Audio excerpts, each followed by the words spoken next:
In this video I'll show you how to progress with the TIDECLAW and shells on Roblox. Subscribe, like and hype if you want to get this and more Roblox guides and enter giveaways. Watch till the end to understand this guide well.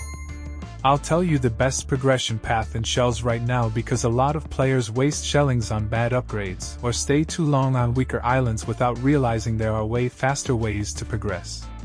If you just started the game, finish the tutorial first and keep farming shells on Bay Island.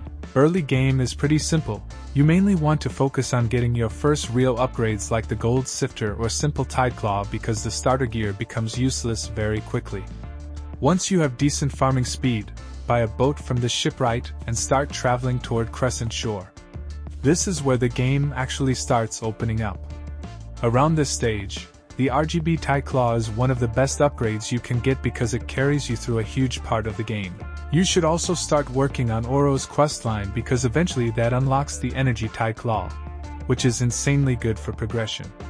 Around level 40, things start getting more serious. If you already unlocked energy TIDECLAW, this is usually the moment when putting traits on your tool actually becomes worth it. Before that, honestly, it's kind of a waste of pearls.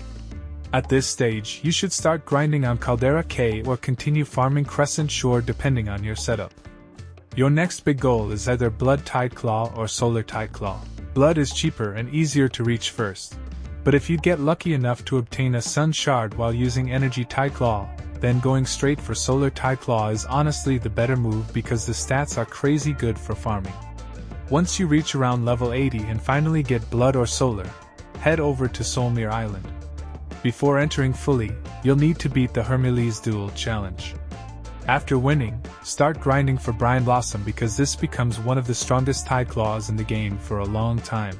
Then around level 100, your progression completely shifts towards Sacred Mountain. Your main goal now is finding all 3 sacred relics to remove the fog blocking the area. Inside Sacred Mountain you can start the Keeper Solon questline and eventually unlock the Cylindrous Scepter. There's also the Sanctum TIDECLAW. They're costing 14 million shellings if you really want another late game option. After finishing all of that, use the Cylindrous Scepter progression to unlock Sky Island. Once you arrive there, talk to Keeper Nairaz and begin her questline because this eventually leads to the Divine TIDECLAW, which is currently considered the strongest TIDECLAW in shells right now. Honestly, once you finally reach this point, the game becomes way easier because your farming speed and mutation chances go completely crazy.